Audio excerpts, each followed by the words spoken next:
Alhamdulillah Rabbil Alamin. Wassalatu wassalamu ala ashrafil anbiya wal mursalin wa ala alihi wa ashabihi wa azwajihi wa zurriyatihi wa atba'ihi ajma'in. Subhanaka la ilma lana illa ma 'allamtana innaka antal alimul hakim. La hawla wa la quwwata illa billahil aliyyil azim. Rabbi shrah li sadri wa yassir li amri wa hlul 'uqdatam min lisani yafqahu qawli. Allahumma iftah 'alaina bi futuhil 'arifin bik. Allahumma ja'alna min allazina yastami'una al-qawla fayattabi'una ahsana. Allahumma 'allimna ma jahilna wa anfa'na bima 'allamtana wa zidna 'ilman nafi'an ya rabbal alamin. Rabbi a'udzu bika min hamazati syayatin wa a'udzu bika rabbi an yahdurun. وأعوذ نفسي بالله العلي العظيم. بسم الله ما شاء الله. لا يسوق الخير إلا الله. بسم الله ما شاء الله. لا يصرف السوء إلا الله. بسم الله ما شاء الله. ما كان من نعمة فمن الله. بسم الله ما شاء الله. لا حول ولا قوة إلا بالله. قال الشيخ المصنف rahimahullah ta'ala wa nafa'na bihi wa bi'ulumihi fi darin. Kitab dituakai muka surat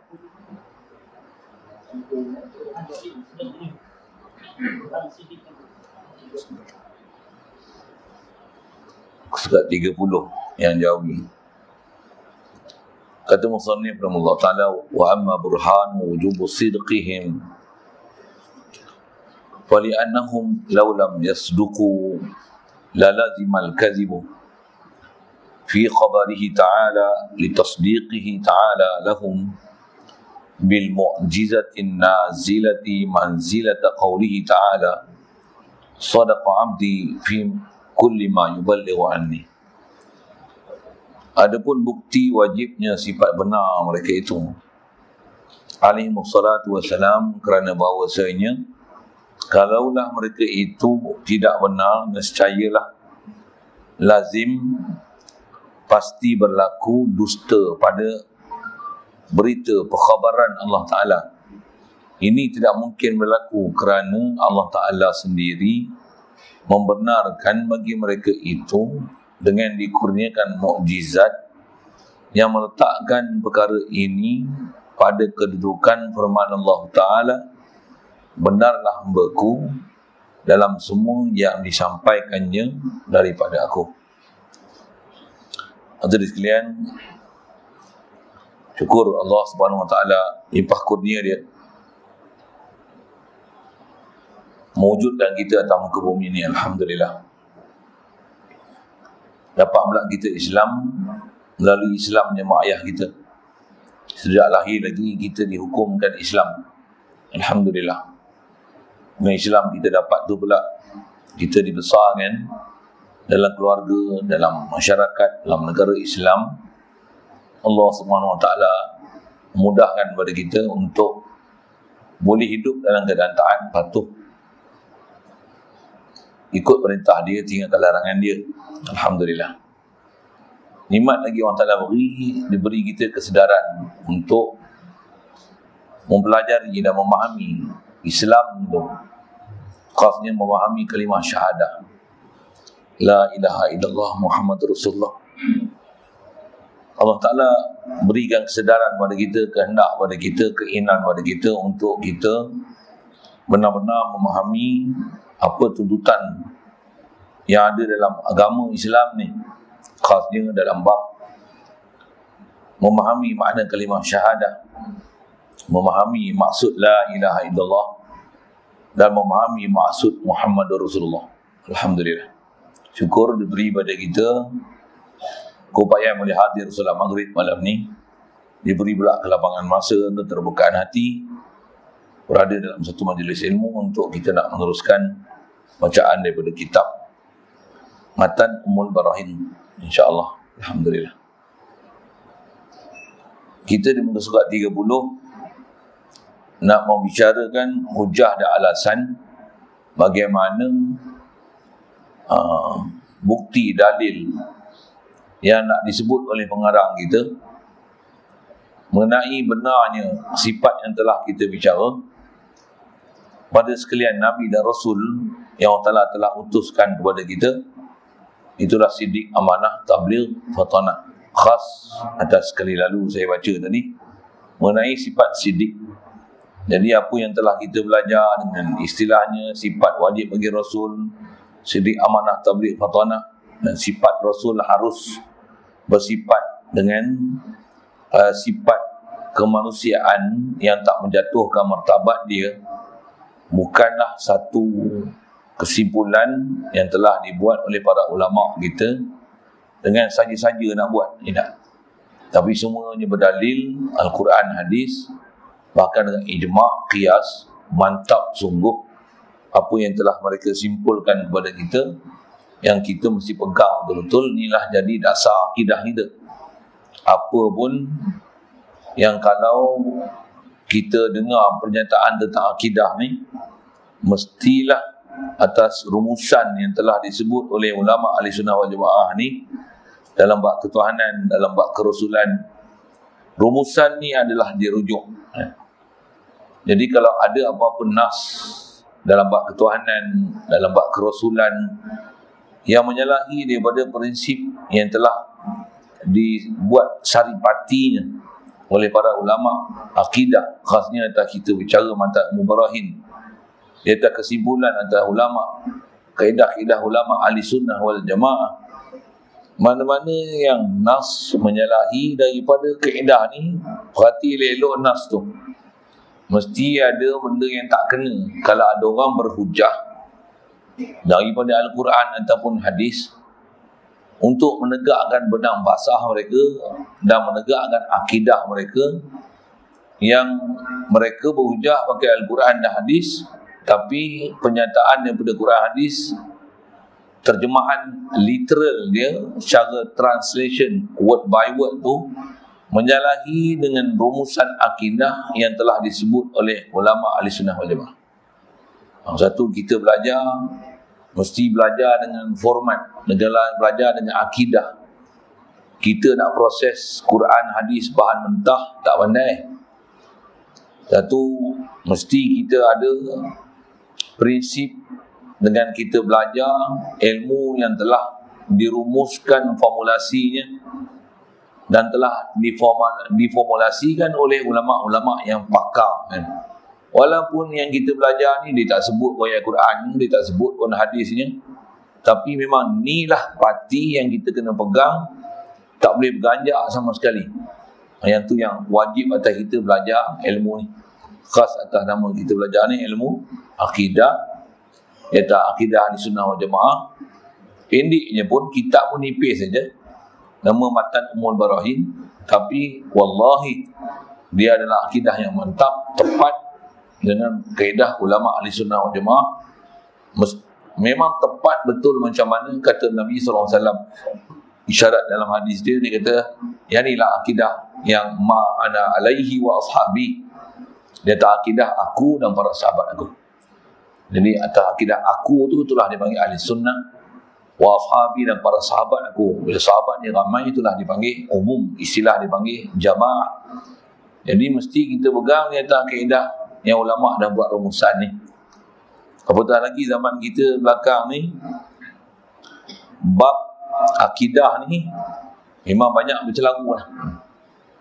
Bahkan bab yang kita belajar ni tak ramai dah pun orang nak bahas, orang nak bicara dengan akidah kita bicara ni. Bahkan ada sebahagian daripada masyarakat kita, bahkan ilmuwan yang ada kelulusan universiti, lebih yang ramai yang macam tu lah, walaupun bukan semua, yang memperlekehkan nisbah ilmu yang kita belajar macam ni. Dia kata tak relevan lah, susah lah, membebankan akal lah, buat sakit kepala lah, macam-macam dia kata. Sedangkan yang ni lah yang paling senang sekali, pasal dia dah buat rumusan, tak payah fikir macam-macam lah, ambil pakai je. Dalam masa yang sama dia bawa datang ayat Quran hadis, tikam kita daripada belakang, yang kita pula tak pandai untuk mengambil faham daripada Al-Quran hadis. Tengah-tengah kita dengar hujah-hujah mereka, kan. Satu, hati-hati dalam bab ni. Kerana zaman kita ni zaman besar dalam bab fitnah ilmu, apatah lagi ilmu akidah. Sikit kalau buat perbandingan sebelum ni, sebab apa kita nak baca ni mengenai bab Rasul, khas dia nak sebut dalil, kaedah berfikir je pun dia datangkan kat kita Quran hadis pastinya ada. Yang dia nak gunakan kaedah berfikir pasal apa? Pasal itulah alat yang paling besar ada kat kita. Walaupun kita tak pandai Quran, tak pandai hadis, logika yang dilontarkan kepada kita memang sangat logik, berarti mendapati Al-Quran dan hadis. Itu besar, yang penting kita nak faham. Yang saya nak sebut ni awal sebelum masuk ke bicara tu, sedikit analogi mengenai pentingnya kita berpegang dengan kitab yang telah dibuat rumusan oleh ulama. Sekalipun kita tak ngaji tafsir, tak ngaji hadis, tauhid kena ngaji. Sekalipun tak ngaji tafsir, tak ngaji hadis, fiqh kena ngaji. Fiqh kena ngaji. Sekalipun tak ngaji Quran, tak ngaji hadis, tak ngaji tafsir, tak ngaji hadis, tasawuf kena ngaji. Pasal apa? Dia parti. Kalau tuan-tuan nak ngaji Quran, nak tunggu khatam tafsir 30 juzuk, siapa pernah khatam 30 juzuk? Kalau ngaji hadis, siapa pernah khatam? Ngaji Kutubus Sittah, siapa? Saya duduk pondok bertahun-tahun pun tuan-tuan, adalah yang khatam, tapi jenuh menunggu. Tu pun baca tiap-tiap hari. Okey, sikit gitu. Kita belajar dengan kitab yang dah dibuat rumusan oleh ulama dengan parti ni, dia dah siap. Kita ambil yang dah lengkap. Ambil ni insya-Allah tak ada masalah langsung akidah kita. Cuma berhati-hati dan berwaspada dengan iblis dan syaitan dan golongan pengikut Dajjal yang menggoda. Jaga sikit. Yang tukut bahasanya. Sebab mereka ni memang bermasalah. Bukan saja dia bermasalah, dibawa orang lain pun heret bermasalah macam mana mereka juga. Alhamdulillah. Saya nak buat analogi macam mana? Buat misal. Kalau tuan-tuan nak buat rumah, standard lah ni bukan rumah batu, tapi rumah kayu. Pasal kayu mahal. Okey, sikit lah awal-awal relax sikit kan, berfikir. Kalau tuan-tuan nak buat rumah, tuan-tuan ajak saya buat rumah. Sebelum buat rumah macam ni lah kan, atas kita bicara ni, ada orang dia suka ngaji sebut Quran hadis, Quran hadis, sebut ayat Quran ni, ayat ni, selak ayat Quran ni, selak ayat Quran ni, selak ayat Quran ni, selak ayat Quran ni. Memang zaman ni kan ramai orang suka mengaji ayat tu. Kita bukan nafikan, bagus mengaji tu. Dia memang ada orang apa, ketagih gila, dia rasa seronok, feel very excited. Ngaji tafsir ni, pegang Al-Quran tu, terjemah, buka ayat ni surah ni, dalil dia ayat ni surah ni, ayat Quran ni surah ni.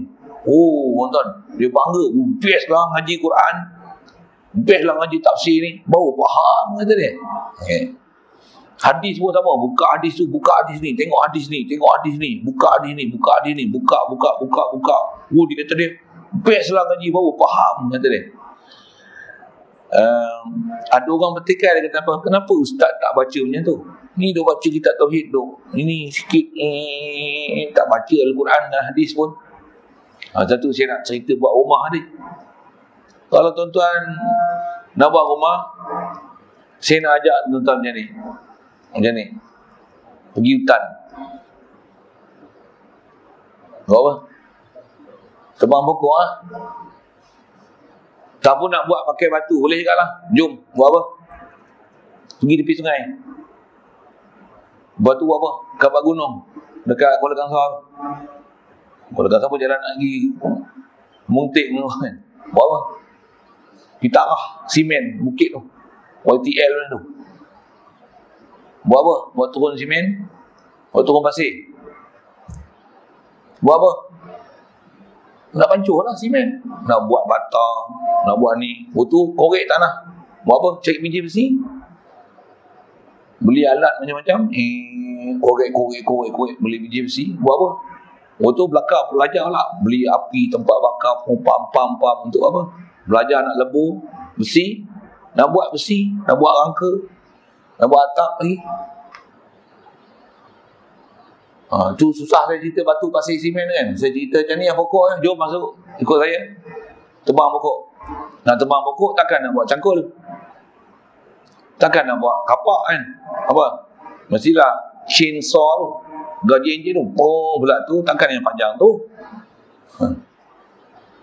Munasabah lah tuan-tuan buat. Takkan nak buat parang kontut. Boleh faham saya sebut apa? Jom buat rumah. Agak-agak berapa hari nak siap rumah. Tuan-tuan mampu dulu. Kasar itu. Rumah tak siap lagi, silap kena timpa pokok balak mampu itu kan. Boleh faham? Kalau ada orang nak suruh saya buat rumah itu, dia kata, Ustaz, apa susah-susah buat apa? Jadi saya nak bawa apa ni? Saya kata, bawa gaji ya, enjin, bawa petrol. Motor kalau nak naik pergi hutan tu, kalau hutan dekat-dekat ni, kayu besar-besar ni lah boleh dapat. Besar ni kan. Nak kayu balak besar tu. Kena cari pula, kena tak kayu. Mengganti kena. Cengar tu kena. Berapa banyak ilmu tu nak kaji kena pokok. Saya silap nanti potong, pakai 2-3 tahun reput. Tak kena kayu. Nak cari mesti kayu kualiti. Kena ngaji pula buat kayu. Pokok ni nak kena. Pokok wanti macam mana, pokok macam ni kena. Tak kena. Baik. Cara senang macam mana? Tu dah potong. Ni nak belajar potong ni. Senang nak pegang gaji enjin. Yang panjang tu, sedepa tu. Dia punya mata tu. Senang. Jom, ikut saya jom. Nak pegang pula kapik. Nak buat sekeping papan, sekeping sebatang kayu ke senang kan? Yang senang macam mana? Pandai sebab pikiran. Tunjuk je siap duit. Nak kayu ni, zinc ni, besi ni, bata macam ni, simen macam ni, hantar je duit. Betul? Rumah pun tak payah tuan-tuan gaduh-gaduh lah kan. Upah je orang yang pandai-pandai tu macam. Buat simen macam ni, tunjuk dia plan macam ni. Tuan-tuan bukan kerti pandu lukis plan. Bagi hak pakar lukis plan tu. Tunjuk dia macam ni, tuan-tuan sebut nak berapa bilik, nak bilik air macam mana, luas macam mana, tempat mandi macam mana, macam ni, bagi dia. Bagi upah duit, ini, duduk relax, senang. Rumah cantik, siap. Kederat pun tak banyak. Siap. Tambahlah kita betul 2 bulan lagi siap. Kalau kita tebang pokok 2 bulan, papan pun tak siap lagi. Tersilap, kena gigit pacat, timpa pokok, patah kaki. Boleh. Itulah bandingan mengaji kitab, mengaji tafsir dengan hadis dengan mengaji kitabnya. Ada orang dia nak ngaji Quran dengan tafsir, dengan ngaji hadis. Macam ni tak mau ngaji. Macam apa? Tuan-tuan tak standard dah Ustaz. Macam tu lah, tak standard tu. Jadi kalau gitu senang macam mana? Ikut orang yang reti, baca kitab yang parti dah siap ni, baca ambil elok-elok. Bagi kita kenal kayu kualiti macam ni, boleh tahu rumah ni dah dibuat kerja amanah tak amanah. Itu cukup lah. Tuan-tuan tak masuk hutan tak apa. Boleh faham saya cakap apa kan? Mengaji bersama. Tuan-tuan tak pandai ilmu tafsir apa pun tak apa. Tapi mengaji daripada kitab yang betul, apa ulama dah buat kesimpulan, ni rumusan dia. Ambil betul-betul, pegang kuat. Yang ni nanti jadi kayu ukur kita. Ni betul tak betul, salah tak salah. Itulah sekali lalu saya sebut. Baik, jadi kitab kita ni nisbah belajar, kita dah belajar dah sidik amanah tabligh batanah, lama dah dengar pun. Yang ni nisbah kita nak lalu kitab. Ada benda yang kita dah belajar berhujah, yang ni kita nak tengok atas cara penghujahan dia. Saya baca adab sekali lalu lagi. Wa amma burhanu wujubi sidqihim fali'annahum law lam yasduqu la lazimal kadhibu fi khabarihi ta'ala li tasdiqihi ta'ala lahum bil mu'jizatin nazilati manzilata qawlihi ta'ala sadaqa abdi fi kulli ma yuballighu anni. Terjemahnya, adapun bukti hujah wajibnya sifat benar mereka itu Nabi Rasul alaihi wassalatu wassalam. Mudah-mudahan Allah Ta'ala berikan rahmat dan kesejahteraan ke atas Nabi Rasul ni. Ini adab kita sebut Nabi Rasul, doakan selawat dan salam atas mereka. Bahkan memang dianjurkan kita untuk banyak selawat dan salam ke atas Nabi Rasul, khasnya kata Rasul kita, baginda Nabi Muhammad sallallahu alaihi wasallam. Baik. Jadi bukti dia macam ni. Kalaulah bahawasanya, kalaulah mereka itu tidak benar, bahkan bohong, apa jadi? Nescaya pastilah berlaku dusta pada perkhabaran Allah Ta'ala. Kalau kita ada walaupun sedikit i'tiqad dan pegangan dan perasaan, akidah, Nabi Rasul ni pernah bohong, walaupun satu perkara, dia akan mengakibatkan Allah Ta'ala pun bohong juga. Itu dia punya lazim dia. Istilah kaedah berfikir ni dia panggil talazum. Kalau Nabi bohong, Allah pun bohong, Jibril pun bohong. Jadi semestinya apa? Tak mungkin Nabi bohong. Mesti pada dia absolutely betul, takkan ada apa yang salah sama sekali. Macam mana umum kita pernah belajar dulu, sidik, amanah, tabligh, matanah. Atas nama amanah tu takkan ada Nabi Rasul buat benda salah sama sekali. Ke depan nanti ni sebab masalah bab amanah tu lah. Takkan ada nama Rasul buat khianat sama sekali. Sama ada khianat kepada manusia, khianat pada diri sendiri, apatah lagi khianat kepada Allah Ta'ala. Takkan ada. Takkan ada. Maksud apa? Kalau mereka ni bohong, mereka ni khianat, mereka ni menyimpan maklumat, ada benda tak disampai, apatah lagi mereka ni tak cerdik, tentulah akan mengakibatkan habis jahanam agama kita, kan? Besar dia agama kita tak mana? Buat ketuhanan sendiri. Takkan Tuhan hantar Nabi Rasul bohong? Jadi lazim tu Allah pun bohong juga. Baik, di mana boleh memahamkan bohongnya Nabi Rasul ni? Pasti bohong juga Allah Ta'ala. Macam mana boleh faham itu? Macam ni.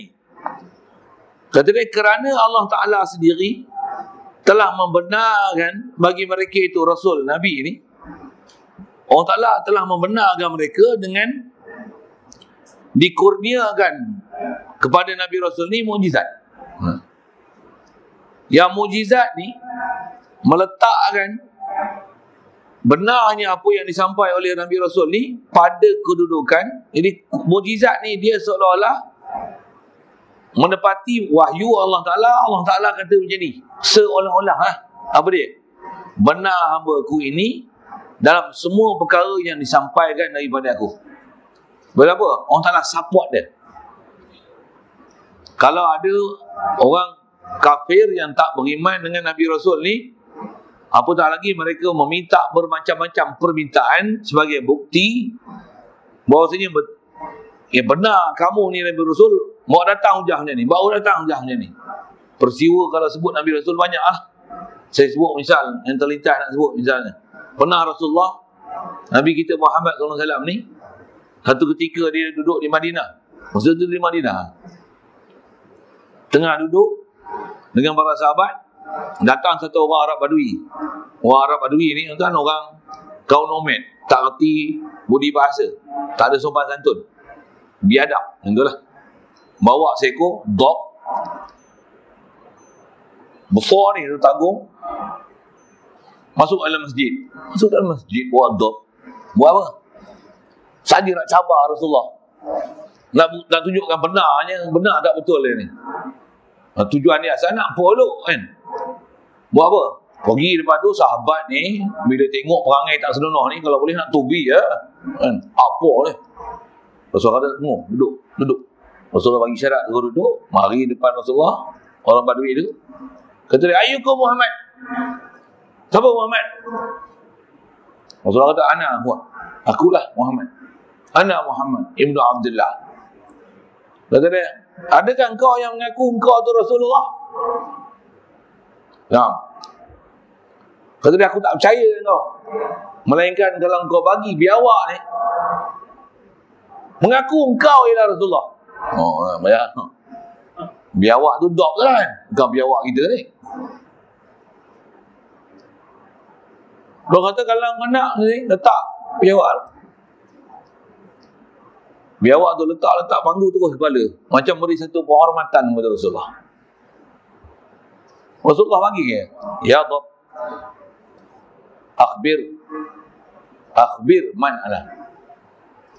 Kau ceritakan siapa aku? Asyhadu annaka Rasulullah. Dok jaga. Maya. Jadi benar tak Nabi Rasul ni?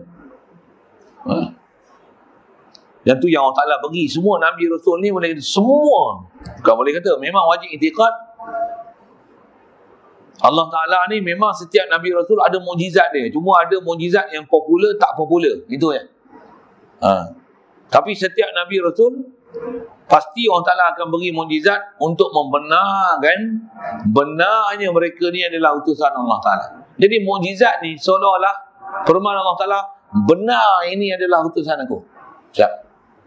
Itu je hujah dia. Jadi kalau anda kata Nabi Rasul pernah bohong, tentulah bohong jugalah Allah Ta'ala. Pasal Allah Ta'ala support para Nabi dan Rasul.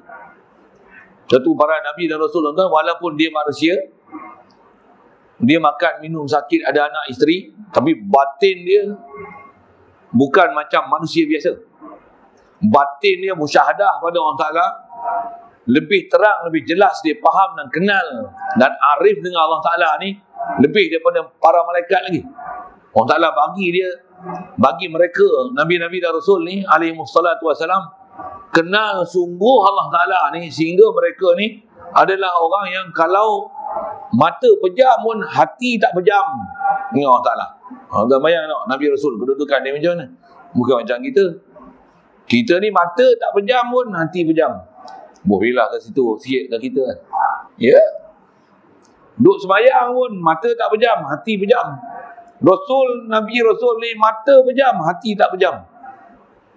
Baik. Satu, bila yang ni hujah alasan untuk menunjukkan benarnya Nabi Rasul. Satu, ada perkhabaran. Hari tu pun saya pernah cerita, sebut sekali lagi lah. Apa-apa cerita menunjukkan bahawasanya Nabi Rasul ni ada berdusta. Hati-hati cerita tu. Cerita Nabi Ibrahim pernah berbohong. Ada cerita itu kan? Nak tahu cerita ni tuan-tuan, tengok zaman kanak-kanak. Pernah baca buku cerita ke, dengar orang cerita macam-macam lah. Cerita-cerita Nabi Rasul ni banyak dalam buku cerita. Tapi jagalah buku cerita yang kalau tak ikut SOP. Tak ikut SOP kaedah akidah, kau baca buku cerita tu jahanam kau. Jaga elok kan. Pasal apa? Tuan-tuan pula main baca je buku mana-mana buku. Tuan-tuan tak lihat dikarang, ditulis oleh siapa. Siapa dia punya author dia, pengarang dia. Pengarang dia bukan semua menepati SOP. Kadang-kadang nak bagi laku je. Penulis pun kita tak pernah kenal. Penerbit pun kadang tak pernah kenal. Apatah lagi pula penulis tu ada pahaman-pahaman yang misunderstanding dalam bab akidah, dalam bab Rasul, dalam bab ketuhanan. Jadi kalau orang ada kesalahan dalam bab kefahaman, bab ketuhanan, dalam bab Rasul, dia menulis, tuan-tuan baca, memang bahaya sangat. Satu, kena berhati-hati tuan-tuan baca buku apa tu. Macam mana pun saya nak sebut, kalau tuan-tuan biasa baca buku cerita, dengar buku cerita, banyak cerita-cerita dalam bab Nabi Rasul ni menceritakan ada Nabi Rasul. Kalau tak semua pun pasti akan ada cerita-cerita Nabi. Khasnya antara cerita Nabi Rasul yang masyhur, cerita berbohong ni, Nabi Ibrahim. Dia katuk berhala, bila diperadabkan, ada kaum dia suspek bahawasanya yang buat perkara ni adalah Nabi Ibrahim. Diperadabkan untuk dibicara. Di situ kita punya faham kita. Bila Nabi Ibrahim ditanya, "A'anta fa'alta hadza bi alihatina ya Ibrahim?" Engkau kan yang pecahkan berhala ni? Ada ustaz kita, ada ustaz pun cakap macam ni. Dia kata apa? Nabi Ibrahim tipu. Dia kata apa? Aku tak pecahkan berhala ni. Tipu tu tak betul.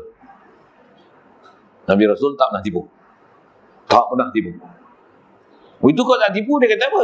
Memang tak tipu. Yang inilah pelajaran yang kita nak hadam.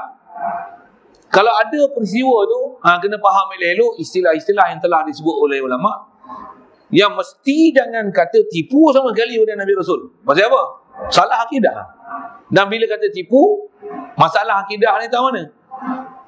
Masalah ni ialah apabila sampai pada tahap kita mempelekerkan Nabi Rasul dan menganggap mereka ni tak boleh pakai siapa? Nabi pun menipu.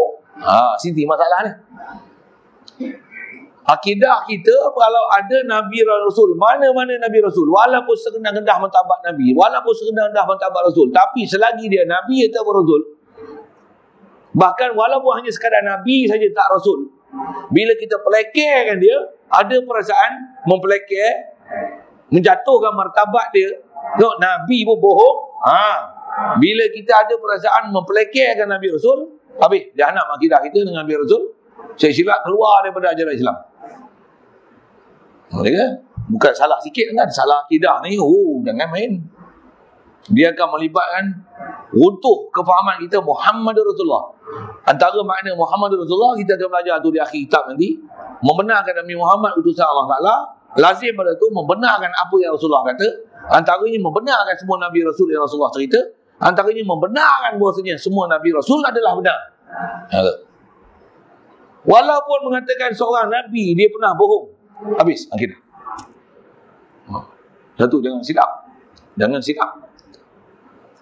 Satu, kalau balik pada kisah Nabi Ibrahim tu, dia bukan bohong.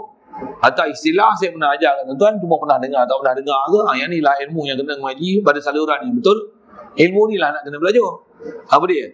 Yang tu bukan bohong namanya. Yang tu dipanggil tauriah. Tuan-tuan kena faham sikit bahasa Arab tu, kena hafal sikit satu kalimah aja pun. Tauriah ni apa? Dia lah satu istilah untuk perkataan yang disebut oleh Nabi Ibrahim AS. Nabi Ibrahim ni banyak kisah-kisah dia yang digunakan tauriah. Waktu kaum ni ajak keluar berpesta macam tu, dia kata aku sakit. Waktu pecah berhala, dia kata sebenarnya yang pecah berhala ni orang paling besar di kalangan kamu. Dia bukan kata aku tak pecah. Jangan menisbahkan pembohongan kepada Nabi Rasul. Kalau kata tak pecah tu bohong. Ada orang kata tipu sunat. Tak, Nabi Rasul tak ada tipu sunat kat dia. Dia tak pernah menipu sama sekali. Mereka ni la khaufun alaihim wa lahum yahzanun. Tak pernah ada perasaan takut, tak pernah ada duka cita sikit pun. Ini mana mungkin ada perasaan takut dengan orang kafir? Mana ada perasaan takut nak sembunyi-sembunyi apa yang sepatutnya dia kena zahir dan nyatakan pada orang yang tak suka, tak beriman dengan Allah Ta'ala ni. Mana ada dia takut langsung. Pasti yang benar dia akan cakap yang benar. Jadi khasnya saya sebut bahasa dia dipanggil tauriah. Waktu dia bawa balik pulang hamba yang dia hadiahkan oleh seorang raja kepada dia, bila lalu sepadan ditahan oleh penyamun, ditanya siapa perempuan ni? Kata dia, ni ukhti, hadhi ukhti, ini adik aku. Dia bukan bohong. Ayat macam ni yang kena faham, bukan bohong namanya. Yang ni dipanggil tauriah. Tauriah ni istilah yang disebut oleh para ulama kita, satu perkataan yang orang yang tanya, bila kita jawab, dia faham makna yang paling dekat kat dia, dia faham. Tapi maksud kita bukan hak tu. Maksud kita, maksud yang lain. Dia faham lain, kita faham lain. Inilah perkataan yang disebut oleh Nabi Rasul. Yang orang tak faham, dia kata Nabi Rasul bohong. Nabi Rasul tidak bohong sama sekali.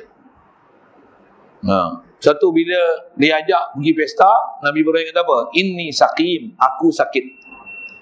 Kaum dia faham sakit zahir. Dia sakit, tapi sakit hati. Tengok kaum dia duk sembah berhala, duk buat pesta tak tentu hala, bercampur jantan betina. Macam tu, boleh pilih bahasa gitu kan. Tentu sakit, kata dia, aku sakit. Kaum dia faham sakit tu demam, sakit kaki, sakit lutut ke apa. Dia faham tu. Nabi Ibrahim bukan bohong. Dia kata sakit, orang faham sakit zahir, maksud dia sakit batin. Sekali lalu saya sebut itu. Kalau dia pecah berhala tu, dia bukan kata aku tak pecahkan berhala. Quran pun guna lafaz bal fa'alahu kabiruhum hadza. Dia kata sebenarnya yang pecahkan berhala ni orang yang paling besar di kalangan kamu ni. Yang tu kalau terjemah kita. Kau ni faham besar tu, berhala besar yang ditinggal, yang kita dengar masyhur cerita tu. Dia kata kau ni faham berhala besar ni. Maksud Nabi Ibrahim bukan berhala tu. Maksud dia yang besar tu apa? Dia lah. Pasal semua Nabi Rasul banding dengan kaum dia yang lain, dia lah orang paling besar sekali martabat di sisi Allah Ta'ala. Maksud dia tu paling besar tu bal fa'alahu kabirum hadza ni. Kaum dia faham, tu. Yang ni kena faham. Satu, jangan kata bohong pada Nabi Rasul. Ni tempat-tempat cerita yang bagi betul. Ingat. Saya pernah hadir majlis-majlis cerita-cerita ni. Selalu tak mana ada cerita-cerita ni. Pertandingan bercerita kanak-kanak. Sekolah-sekolah pra. Ada kan? Maulidul Rasul ke, penyampaian hadiah tahun ke, pertandingan antara sekolah pasti ke apa, taskar pasti apa. Biasanya ada pertandingan bercerita Nabi-Nabi dan Rasul. Situ kita boleh detect orang yang bagi cerita, buku apa, lirik, cerita, dialog yang perlu budak dia hafal untuk presentation dia, untuk masuk pertandingan tu. Kita akan tahu ustaz ke cikgu dia ke yang urus tu reti tak reti bab akidah. Saya tak pernah dilantik sebagai hakim, juri jadi pertandingan, tapi pernah hadir pasal ada anak-anak kita yang masuk pertandingan jadi wakil pastilah apa macam-macam untuk dia buat pertandingan. Bila kita dengar presentation daripada orang budak-budak ni, kita kena lihat ni siapa cikgu dia, siapa ustazah dia, siapa ustaz dia. Kita akan tahu kepala otak dia tu mana. Kasar sikit lah, kepala otak main. Saya dulu berani kan, jumpa ni saya akan jumpa. Kalau ada cerita tak betul aja, cerita ni, cerita Nabi Yunus, cerita Nabi Adam, macam-macam cerita Nabi ni. Cerita pun cerita Nabi-Nabi, pertanyaan cerita-cerita Nabi. Kita akan dengar lah version masing-masing. Ada cerita bohong, ada cerita Nabi Rasul buat dosa, ada cerita Nabi Rasul lari pada kaum dia, ada cerita Nabi Rasul ni buta, ada cerita Nabi Rasul telor. Macam-macam cerita kan. Cerita yang kita duk dengar tu, ada cerita-cerita yang bila diceritakan, orang yang bagi teks tu, yang sediakan untuk budak-budak hafal tu, dia tak tahu rupanya apa yang dia bagi budak-budak hafal tu salah dari sudut akidah. Tuan-tuan tu dengar saya sebut tu. Budak-budak tu bukan dia yang sendiri pilih. Dia pun tak tahu nak pilih buku mana. Orang yang sediakan dia, orang tu bukan sebarang orang. Ustaz, cikgu, ustazah. Tapi teks yang dia beri kepada pelajar dia untuk hafal dan present tu tak betul. Bukan saja sekolah pasti saya sebut tu. Saya pernah ada yang sekolah rendah, hatta sekolah menengah pun sama.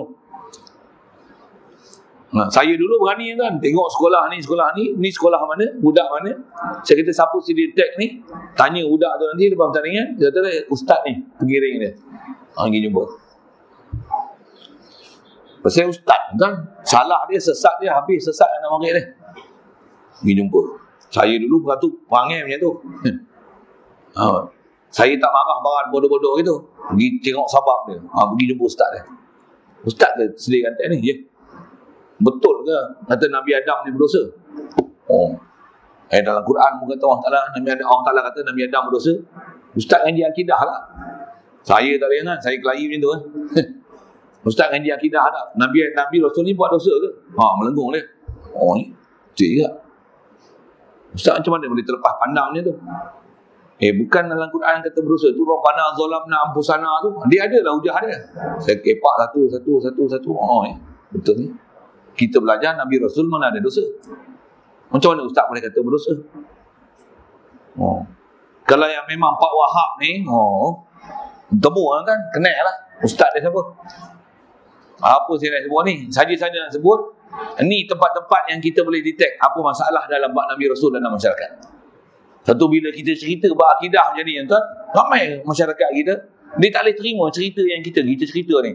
Kita cerita betul kan ni, yang telah istilahnya di purified kan, telah dimurnikan, cerita ni betul. Dia kata kita cerita tak betul. Banyak tak? Dia kata ustaz ni tak tahu cerita Nabi Adam. Nabi Adam memang berdosa lah.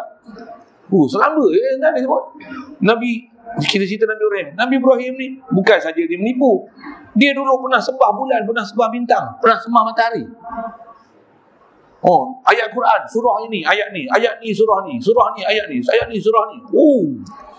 Saya kata betul ya. Macam tu ke maksud ayat Quran tu? Itu asal kelahi dia, tanya tu lah. Mengaji akidah tak? Nabi Rasul maksum tak? Maksum? Alhamdulillah, disebut maksum tu okey. Maksum ni makna apa? Tak buat dosa, orang Ta'ala pelihara dia. Ni, ustaz faham kata berdosa? Situ lah dia akan kelahi. Kalau memang bukan kelahi apa pun, bincanglah elok-elok sembang tu. Kalau yang memang insaf dan menyedari kesilapan dia, macam mana saya boleh terlepas pandang? Ada ustaz macam ni. Ramai pun sahabat kita yang macam ni sebenarnya. Dia bila ada benda yang tak belajar dengan disiplin betul, ada benda yang dia terlepas pandang. Pasal mungkin masa mengaji tu tak dapat guru yang tegas dalam bab ni. Pada dia kesalahan macam tu biasalah. Tapi bila bertemu macam tu, saya tegur macam tu, baru dia rasa kesalahan besar dia telah lakukan. Ui, salah rupanya saya ngajar ya. Teknik, awak ustaz ambil buku mana? Dia sebutlah buku ni. Buku tu betul ke? Siapa pengarang? Saya tak tengok pula siapa pengarang. Pula. Soal. Yang mana dia sedar dia salah, dia terima kasih ustaz, tolong betulkan saya. Ada sahabat kita macam tu. Yang degil ni, satu yang boleh label tu A, B, C, D, E, F, khasnya W tu lah. Tuan-tuan tak faham, tanya lain lah tu. Cukup. Nisbah kita bicara hujah siap. Satu, bila kita faham prinsip ni, satu, tuan-tuan, walaupun tuan-tuan bukan ustaz, bukan mufti, jauh sekali lah, ustaz pun tidak lah, baca Quran pun tak erti, tapi tuan-tuan belajar formula macam mana akidah yang sepatutnya kena ikuti. Tuan-tuan boleh detect ustaz ni ustaz W, X, Y, Z, tuan-tuan boleh kenal.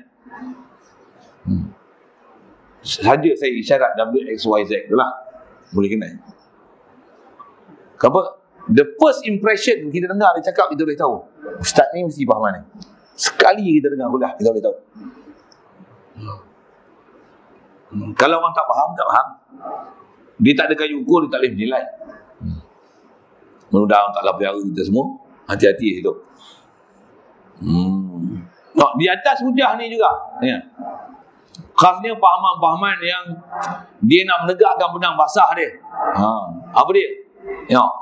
Dia tikam kita mengaji ilmu sifat 20 ni.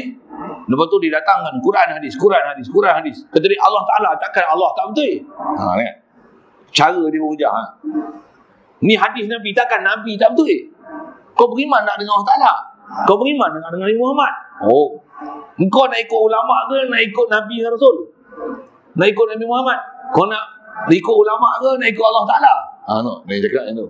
Kita pun ya betul juga. Yang ni adalah ayat-ayat racun-racun yang disimbah dalam masyarakat. Memang yang ni dah trend dia orang. Yang ni kata berkeedah mereka nak provokasi kita, nak bagi kita tinggalkan apa benda yang kita duk belajar dengan disiplin betul. Ulama dah ajar kita dengan rumusan yang betul ni, supaya kita goyang dengan apa yang ada kat kita, bahkan pergi ngaji kat dia. Jaga. Inilah dia punya cara dia. Dia punya apa? Modus operandi, itu bahasa dia. Model operandi dia akan gunakan formula ni buat apa? Serang kita supaya kita jangan pakai kitab-kitab macam kita baca ni, bahkan ambil Quran dan hadis. Satu saya cerita lah tadi, Quran hadis tadi. Ibarat macam pergi tebang kayu dalam hutan. Tuan-tuan nak buat rumah. Kita baca kitab macam ni, tunjuk dalam kedai, ambil, boleh pilih pula grade A, grade B, grade C, kau nak pilih hak mana. Sekali lalu saya sebut itu. Jadi jagalah golongan yang macam ni. Allahumma salli wa sallim. Saya nak sebut dengan prinsip je. Saya panjang sangat ke sana. Jadi hati-hati dengan orang yang walaupun zaman ni dia nak sebut kita naklah balik pada Al-Quran hadis, balik pada Al-Quran hadis. Jaga. Sebenarnya slogan tu dia bukan balik pada sebenarnya apa dia Quran dan hadis, tapi dia nak balik kepada hanya sebahagian daripada Al-Quran dan hadis. Dan Quran hadis pun bukan betul-betul realiti maksud Quran hadis, tapi hanya terjemahan zahir Al-Quran dan hadis. Dengar ayat tu. Kita belajar ni rumusan betul-betul pati Quran dan hadis, walaupun dia tak sebut Al-Quran dan hadisnya. Pasal nak faham Quran hadis tuan, dia mana boleh satu ayat Quran, mana boleh satu hadis. Semua hadis selagi ada dalam bab tu hendaklah dikumpul dan dibahas. Pula tu dia mesti ada format. Mesti ada apa dia nak sebut, mesti ada tata bicara dia, disiplin ilmu yang sangat ketat untuk memastikan kefahaman kita adalah betul. Sekali lalu saya sebut macam tu. Satu, berhati-hati orang yang kadang-kadang nampak slogan dia hebat, balik pada Quran dan Sunnah, Quran Sunnah, tapi masa yang sama dia ajar tu menyalahi daripada ulama ahli sunnah wal jamaah. Jaga.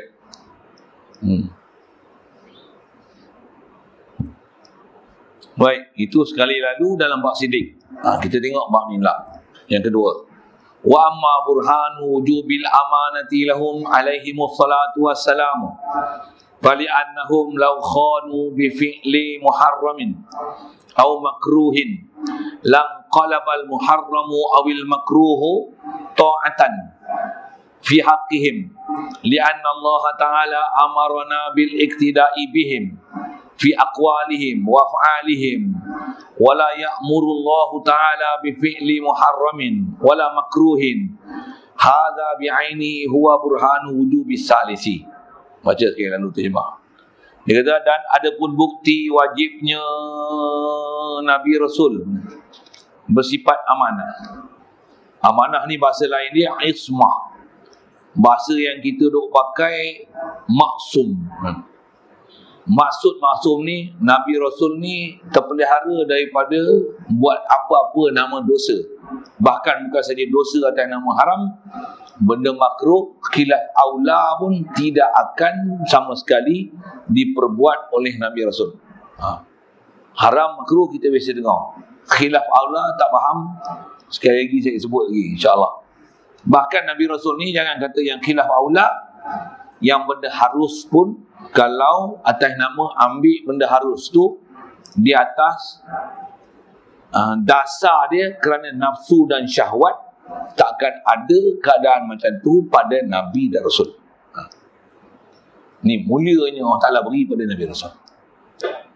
Apatah lagi nak membahasakan dosa pada mereka. Oh, jaga.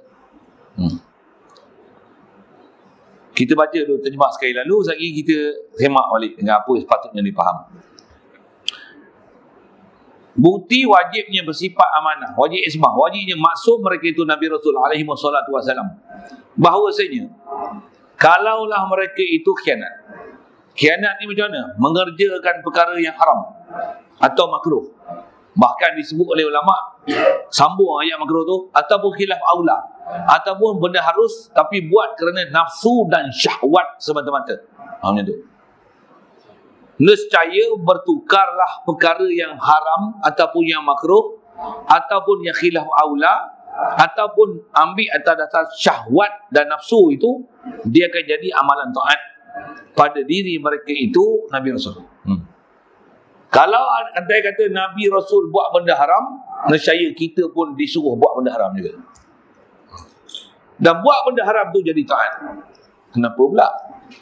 Kan kita disuruh ikut Nabi Rasul. Betul? Ikut perkataan, ikut perbuatan, ikut sifat, ikut tata cara hidup mereka, bahasa mudah gitu. Jadi lah istilahnya ittiba' sunnah. Oh, dua bila syarah gitu. Istilah ada orang guna istilah itu. Nak ikut sunnah Nabi. Sunnah di situ mana? Perkataan dia, perbuatan dia, pakaian dia, zahir dia, batin dia. Disuruh kita ikut Nabi Rasul ni mutlak. Pasal apa? Laqad kana lakum fi Rasulillahi uswatun hasanah. Rasulullah ni adalah contoh ikutan yang paling baik. Tak ada siapa baik dah dalam dunia ni melainkan atau umum namanya Nabi Rasul. Pasal mereka ni maksum. Siap? Maksum. Jadi kalau mereka ni maksum, tentulah kita disuruh ikut Nabi Rasul ni semutlaknya. Hatta benda yang bukan nama ibadat sekalipun. Kalau dia janggut, kita janggut. Dia pakai capal, kita capal. Kalau dia makan dalam talam, kita makan dalam talam. Dia pakai sorban, kita pakai sorban. Kalau kita sekalipun pakai baju Melayu, pakai jubah adalah terbaik. Pakai baju Melayu taklah haram. Syarahan panjang tu tapi nak sebut contohi Rasulullah terbaik. Itu mudah. Walaupun kita kata dalam bab sifat-sifat kemanusiaan, urusan dunia ke apa ke, mengikut contoh, mencontohi Rasulullah adalah kaedah terbaik. Okey, sedang kita pun faham macam tu. Siapa pun akan mengiktiraf benda itu. Kalau gitu, bila mencontohi Rasulullah adalah benda terbaik, ada tak mungkin mereka buat benda haram? Kalau memungkinkan mereka buat benda haram, maksudnya kita pun disuruh mencontohi Nabi Rasul yang buat benda haram, maksudnya kita pun disuruh buat benda haram juga. Bahasa mudah ni benda haram lah. Benda haram baik, makruh baik, khilaf aula baik, buat atas nama nafsu dan syahwat. Maksudnya kita disuruh buat juga macam mana Nabi Rasul buat atas nafsu syahwat, atas nama khilaf aula, atas nama makruh, atas nama haram. Macam tu kan? Mustahil lah. Inna Allah la ya'muru bil fahsya' wal munkar. Allah Ta'ala tak akan menyuruh benda yang keji dan mungkar sama sekali. Kufur apatah lagi wala yarda li ibadihil kufur. Allah Taala tak redha benda kufur. Jadi apa akidah yang mesti ada kat Nabi Rasul ni? Mesti mereka ni maksum. Takkan ada nama dosa sama sekali. Dosa ni baik dosa zahir, baik dosa batin. Besar kali dosa akidah. Takkan ada masalah dalam akidah langsung. Takkan ada istilah khianat pada diri sendiri ataupun khianat pada pengikut. Bertali khianat pada Allah Ta'ala. Tak mungkin, mustahil. Pasal bila mereka ni maksum, mustahil khianat. Khianat tu baik buat benda haram, benda makruh, khianat. Buat benda khilaf aula, khianat. Buat benda yang atas nama syahwat dan nafsu, khianat. Nabi Rasul tak ada khianat sama sekali. Bahkan hidup mereka sentiasa dalam keadaan taat. Dalam doa taat tu, dia mengaku Rabbana zalamna anfusana. Ni akidah kita kan Nabi Rasul. Ya. Taat gila punya. Dia mengaku dia buat zalim. Hatta Nabi kita Muhammad SAW taat gila punya. Seabdul makhluk. Dia kata apa? Satu hari aku akan tak kurang daripada 70 kali istighfar. Apa kaedah ulama ahli sunnah wal jamaah kita punya? Sangat taatnya mereka. Walaupun taat gila punya, yang tu kot bahasanya, maksudnya taat sungguh pada Allah Ta'ala, tak pernah dilupa pada Allah Ta'ala ni. Dalam masa yang sama, duk rasa diri masih berdosa. Ya. Ini Nabi Rasul, akidah kita. Satu, cara ambil faham nas mesti betul. Orang yang daging W ni, antaranya lah. Siapa tu pergi semak, tengok dia bercakap tu ni. Dia faham je dah. Nabi pun kata Rabbana zalamna anfusana. Dia pun buat dosa. Siapa? Dia pun kata kami telah menzalimi diri sendiri. Cara dia faham macam tu. Cara ulama ahli sunnah kita cara faham macam lain. Tok Nabi Muhammad dia kata ana basyarum mislukum, aku pun manusia serupa mereka je. Bunyi perak sikitlah. Serupa komen je ke?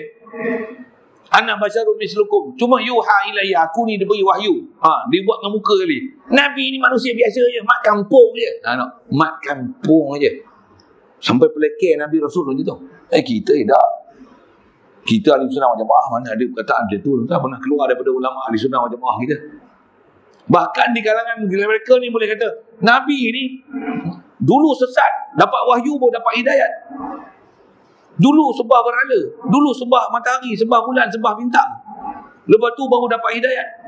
Syed Nas dia Al-Quran dan hadis menunjukkan Nabi Ibrahim pernah sembah matahari, bulan, bintang. Nabi Muhammad pun pernah sesat. Dia tak baik.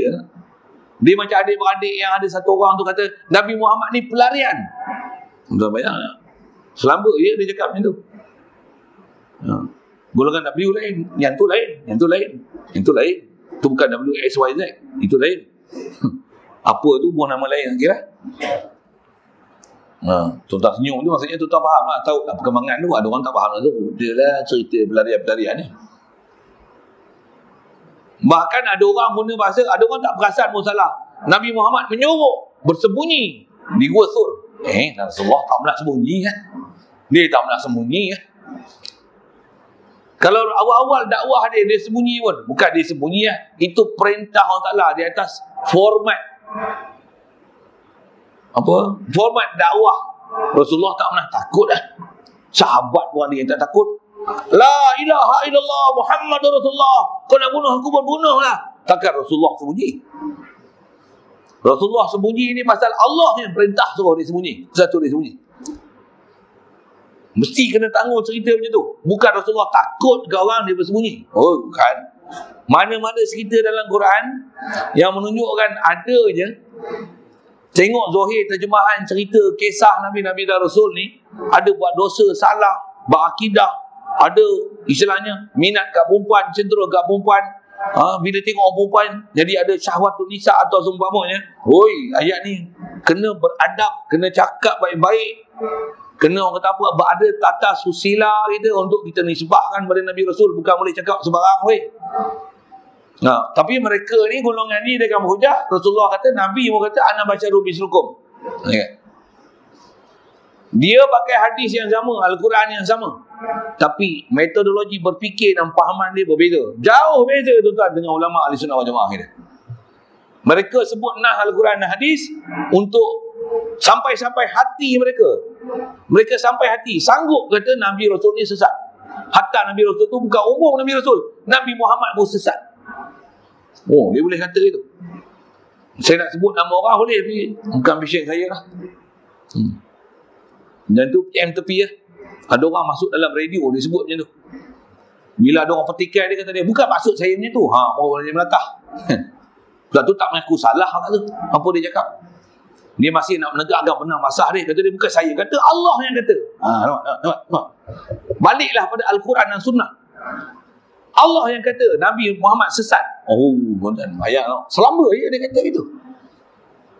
Nabi Adam sendiri mengaku dia berdosa. Rabbana zalamna. Takkan kita nak kata tak berdosa kot? Allah sendiri kata, fa'asa Adamu rabbahu faghawa.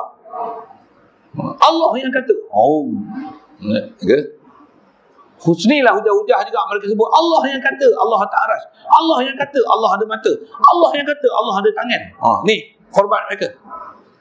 Hanya pakai translation Al-Quran dan hadis. Jadi orang yang tak erti ni, tengok Quran hadis, betul je. Kita beriman je lah. Apa orang tak nak kata, apa sibuk-sibuk, apa susah-susah. Lagi kata Nabi Muhammad pun sesat, full stop. Sampai macam tu akidah dia. Nabi Adam berdosa makan buah undi, full stop. Full stop tu. Kalau ikut kita kena kata macam ni, Nabi Adam berdosa, question mark. Ni faham? Masuk. Takkan ulama salah cerita hukum kot? Siapa yang salah? Mestilah orang yang cerita tak betul pada Nabi Rasul tu salah. Untuk apa masuk Al-Quran tu? Inilah Al-Quran tak boleh sebarang orang pergi baca terjemah, bagi hurai, ambil faham sendiri yang tak menepati apa kaedah ulama ahli sunnah wal jamaah yang kita duk baca ni. Inilah pati dia. Ya. Hati-hati ya. Saya belajar pun format satu-satu tu tuan-tuan kena dengar, teliti, cermat, berhati-hati. Pusat keliling kita, Masya Allah, salah kan. Tambahlah ni kalau sebut masalah media ni, media luar ni, media apa yang medsos ni, media sosial ni, Allah, channel yang nama ulama ahli sunnah wal jamaah ni apa aja, bukan tak ada. Tapi saya boleh kata 1 nisbah 100. Ahli sunnah wal jamaah 1, yang entah merepek, entah apa benda tu 99. 1 nisbah 100, 101 ada. Buahlah 100 tu 1 je yang penting, 99 lagi out. Ya. Kalau ustaz pun sama, ustaz yang ada tu, boleh kira kan, boleh kira sangat. Hati-hatilah. Saya boleh nasihat gitu. Itu yang hujah kita nak sambung atas dia sebut ni. Dia kata kalaulah padu andai kata Nabi Rasul ni buat dosa, nescaya bertukarlah apa yang mereka buat benda haram, makruh, khilaf aula, ataupun atas nama benda buat atas nama syahwat dan dosa, ikut nafsu syahwat tu, dia akan jadi taat. Nisbah apa yang dibuat oleh Rasul. Pasal apa pula jadi taat? Kerana bahawasanya Allah Ta'ala menyuruh kita mentauladani mereka Nabi Rasul, menerusi cara mereka berkata-kata dan segala tingkah laku mereka itu. Umumnya kita disuruh ikut Nabi Rasul ni totally, total. Isyarat Quran, laqad kana lakum fi Rasulillahi uswatun hasanah. Ya. Nabi Rasul ni qudwah hasanah. Jelas ayat Quran. Jadi kalau Nabi Rasul pun buat dosa, kita pun buat dosa juga. Macam tu ke kaedah kita ulama ahli sunnah? Tak ada. Nabi Rasul tak ada dosa. Butuh segala cerita-cerita tu. Yang inilah dipanggil ayat yang atas nama mutasyabihat. Zohir itu kena berhati-hati. Bahkan kalau nak ambil umum macam ni, Nabi Rasul tu zohirnya nampak dosa. Dengar ayat saya sebut dengan bahasa mudah. Zohir dia nampak dosa, tapi mustahil dosa sama sekali. Bahkan yang kata dosa atas nama buat ngikut nafsu syahwat pun mustahil sama sekali. Apatah lagi nak kata dosa. Siap, mesti sepe tu dipegang. Prinsip tu mesti dipegang dia tu. Satu dengar ada ustaz-ustaz yang ajar macam sewil aja cerita dia. Sewil lah saya guna bahasa tu. Macam mabuk ketum je rupanya. Dia tuduh kita mabuk ketum. Padahal dia lagi mabuk ketum. Ada ustaz tu seorang kan, dia kata saya mabuk ketum.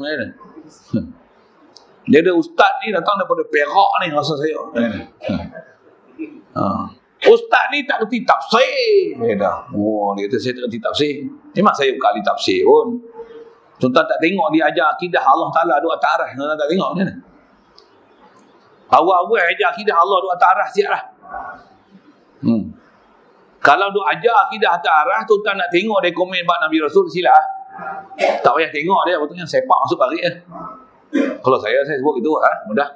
Kalau orang yang berakai, orang ahli sunnah wal jamaah, dia faham prinsip, situ pun dia dah selesaikan dah urusan tu. Orang tak faham kalau, dia tengok muka saya, ustaz ni tak kerti tafsir. Kenal lah sabar dia orang ni. Pasal dia telan ustaz yang dia berguru dengan ustaz tu, dia kata saya tak kerti tafsir. Padahal dia tak kerti tafsir ayat Quran, dia hanya tengok sebahagian ayat Quran. Dia tak selesaikan dengan melihat tafsir Quran bil Quran macam mana. Saya kalau nak sebut satu-satu panjang. Yang tu tuan-tuan nak medannya main duk-duk saya ajar satu-satu boleh. Kau tuan-tuan muntah lagi saya sebut ayat Quran mana, surah mana, ayat mana, pergi cari. Muntah lagi kot. Tak percaya main dia tengok. Saya sebut serius, saya boleh buat itu. Saya duduk ngajar pondok, saya ajar budak-budak saya macam tu lah. Saya pun kena lanyak mengaji dulu dalam pondok. Tutup guru duk ajar lanyak kita macam tu lah. Tapi orang awam saya lanyak macam tu kan. Tuan-tuan ni muntah hijau. Tuan-tuan saya buat itu. Satu ajar pati je, ambil ni, dengar elok-elok. Telan, hadam elok-elok. Jangan duk buat silap. Yang dia orang ni tak erti, tapi baca Quran dan hadis. Tu yang disilap pilih pokok rupanya. Tebang pokok keput. Yang anak-anak suka buat tiang seringi bangunan. 3 bulan hancur, keput. Pilih kayu tak erti. Ya.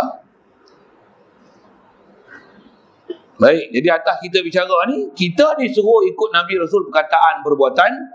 Bahkan umumnya kalau tengok berdasarkan nas Quran yang ada, suruh ikut Nabi Rasul ni total. Satu sahabat ni ikut Rasulullah total, dia ikut. Total lah.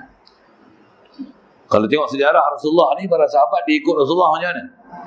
Kalau satu ketika Rasulullah dia pernah lalu, masa tu pokok tu pula rendang, Rasulullah dia punya tubuh tu kalau disebah dia nak lalu tu, dia kena tunduk.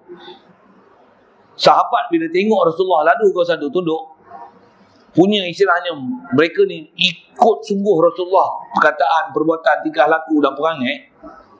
Ada sahabat ni rendah je orangnya. Pokok tu dia nak lalu tak perlu tunduk pun, tapi bila dia lalu situ dia tunduk. Bila orang tanya ke dia, kenapa kau tunduk? Apa perlu kau tunduk? Kata dia, wallahi aku tengok Rasulullah tunduk ketika lalu ke bawah pokok ni. Dah bayang tak? Macam mana akidah yang ada pada para sahabat. Totally ikut Nabi Rasul tu.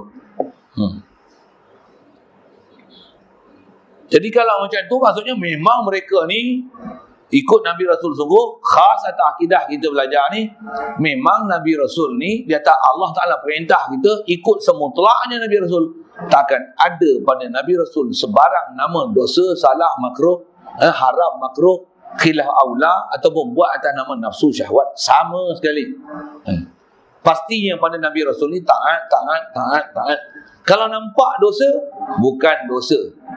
Umum format dia, rupa dosa, rupa takut, rupa tipu, rupa saja. Macam mana nak selesaikan komplikasi yang berlaku ni? Jumpa guru yang ahli untuk memurnikan cerita tersebut. CP dah ada. Saya ajar prinsip. Tuan-tuan jangan rujuk pada orang yang bukan ahli dia. Bahaya. Tuan-tuan beli kereta Mercedes, pergi dekat bengkel motor repair. Pergi tak pun kereta bateri tak ada, panggil orang sebelah rumah, ambil jumper. Ni kereta tuan-tuan, kereta apa? Mercedes, BMW 7 series, bukan 5 series. Ada tak ada saya tak tahu, sebut B lah kan. Kalau 5 series pun hebat, 7 series lagi lah hebat. Ambil jumper itu, start itu je. Jagalah kau. Bukan ahli dia. Banyak orang sekarang dia tak kenal lah siapa ahli tak ahli. Itu masalah kita. Mudah-mudahan Allah Ta'ala pelihara kita, betulkan cara belajar kita, kenalilah siapa orang yang sepatutnya kita nak ambil, nak jadikan guru kita. Hati-hatilah. Amalan ni, saya sebut, Masya Allah, susah sangat nak sebut. Zaman kita nak buat ilmu ni besar sangat. Besar sangat. Bahkan kalau saya nak sebut kata besar sangat, jangan kata bab akidah. Bab biasa, bab pemerintahan, bab politik pun kita tengok. Macam-macam cerita pening kepala kita tengok. Dia boleh buat press conference, istihar, ada member parlimen beri sokongan besar kat dia. Kerajaan ni telah dibubarkan. Agung telah bersetuju untuk berjumpa dengan saya untuk jadi Perdana Menteri yang ke-9. Siapa tu tak tahu, orang punya pasal dia kan. Yang tu pun ramai orang telan. Putih ke? Padahal kita tahu dah memang kaki kencing lah. Tuan, bursa saham pun boleh turun macam tu. Pasal dia cakap macam tu, padahal kita kata, siapa sokong dia? Siapa? Pula tu yang ada sebelah dia, isteri dia. Patutnya beratur lah. Orang yang kata ada 100 berapa orang tu, duduk belakang dia. Untuk buat press conference, buat gambar tu kan. Ni dia, isteri dia, siapa lah seorang ni? Sebelah. Adalah orang tu, sebut nama lah. Yang tu pun orang boleh percaya. Terkesan tuan dalam masyarakat Malaysia. Sampai orang tu tunggu, betul ke? Bila nak tukar kerja? Oh, macam tu ke? Sampai ada pula penjilat dia kata, yang ni tuan bayang tengok. Itu benda kita boleh tengok depan mata. Tu pun kita tak erti nak menilai mana yang kaca, mana yang permata. Akidah macam mana? Satu kita tak faham tuan, terjebak kita dalam kesalahan memilih guru pun. Ya ke? Allah Akbar. Mudah-mudahan taklah pelihara kita semua. Berhati-hatilah. Satu, kita disuruh belajar akidah ni khasnya, kena bersungguh-sungguh. Istilahnya kalau barang kita boleh kenal ni original tak original, ustaz pun tuan-tuan, untuk guru pun berfirman bahasa itu. Syekh ke Maulana ke, doktor ke, tuan-tuan kena kenal mana yang original, mana yang istilah originally, yang mana fake-nya, mana yang kaca dan permata. Mesti boleh kenal. Istilahnya semua orang dalam bab akidah mesti jadi jauhari yang mengenal mak nikam. Itu pepatah Melayu lah sikit. Kalau tidak, tuan-tuan nanti kena tangkap, kena ikat, kena tikam.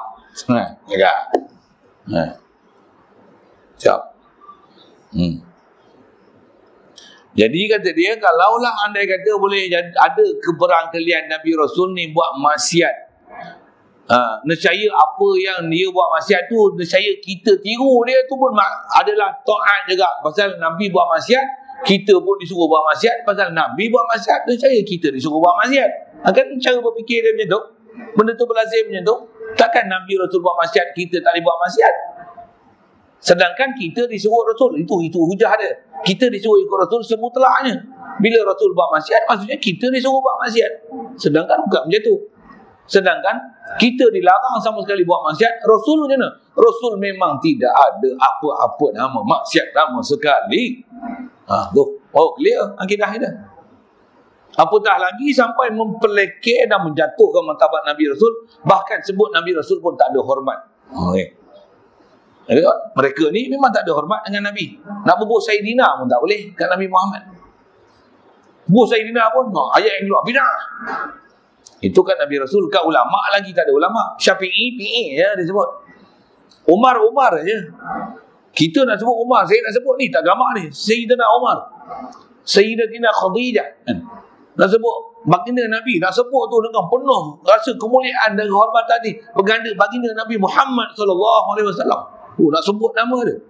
Mereka boleh sebut Nabi Muhammad ni sebelum jadi Rasul ni mak kapung Allah Ta'ala pun tengok siapa yang sesuai yang layak, tengok ambil yang ni jadi Nabi. Dia faham Allah Ta'ala ni sampai macam tu. Dia faham taswir ketuhanan pun tak betul. Macam Allah Ta'ala ni istilahnya tak tahu siapa yang nak dia nanti jadi Rasul, baru duduk cari. Tengok siapa dalam masyarakat yang nanti jadi Rasul. Asalnya mak kapungnya nanti baru jadi mulia, baru jadi Nabi. Macam tu Allah Ta'ala.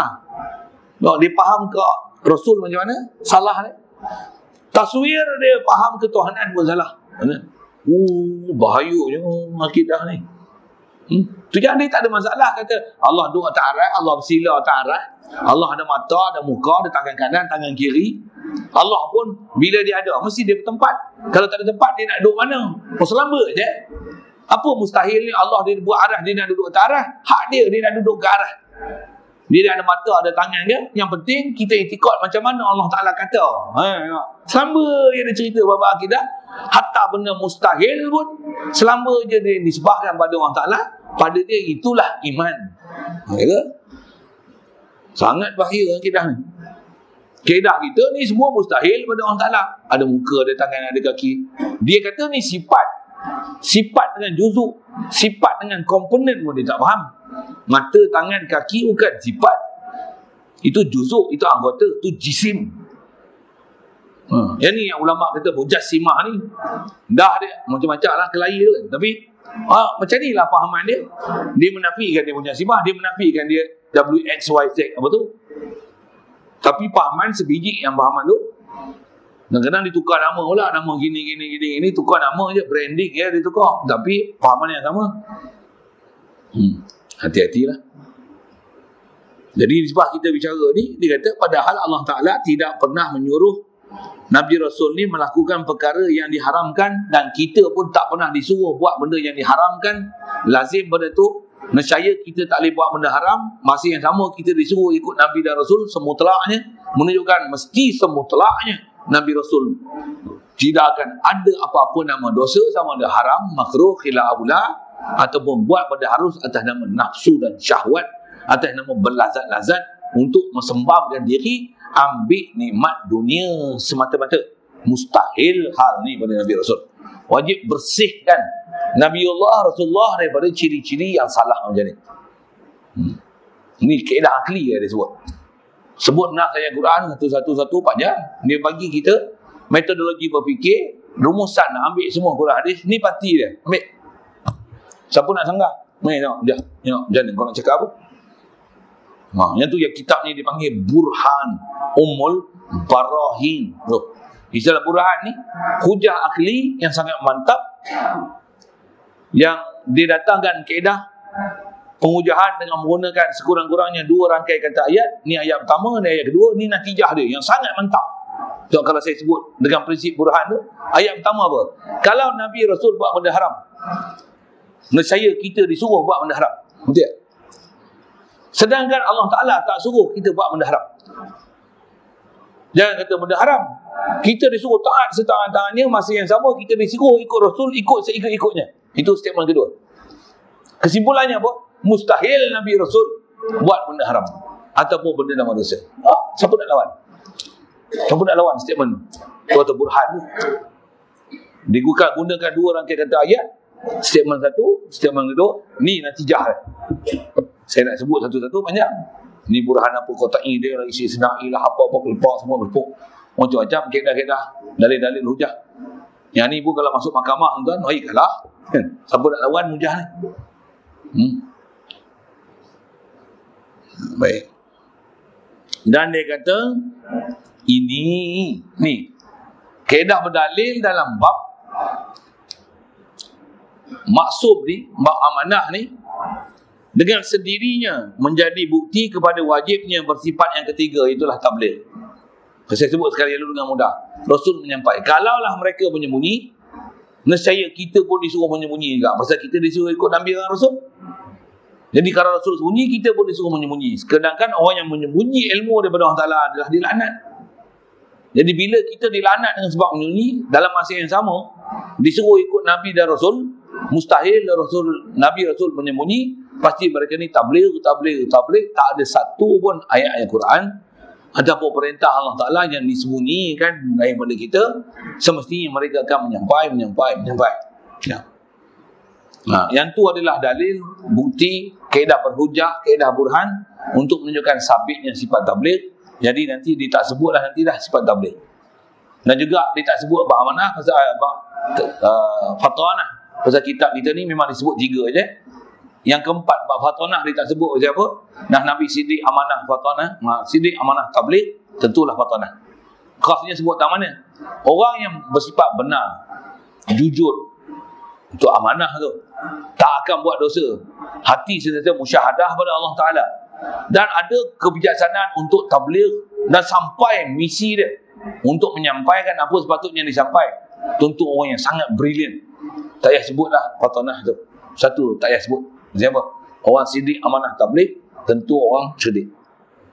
Tentu orang cerdik. Tentu Nabi Rasul sangat cerdik. Jadi dia tak akan bagi hujah dah dalam bab tabligh dan dalam bab fatanah. Dulu pun kita bicara dalam bab fatanah tu. InsyaAllah kita sambung nanti. Wa amma dalilu jawazil a'radil basyariyati alaihim. Nak sebut kaedah berdalil kenapa Nabi Rasul ni memang dia manusia, dalil dia memang manusia, cuma manusia yang tak menjatuhkan sifat manusia, yang tak jatuhkan martabat mereka sebagai Rasul, apatah lagi yang menggagalkan misi dan visi mereka untuk menyampaikan risalah yang diperintah oleh Allah Ta'ala. Itu prinsip. Ada soalan?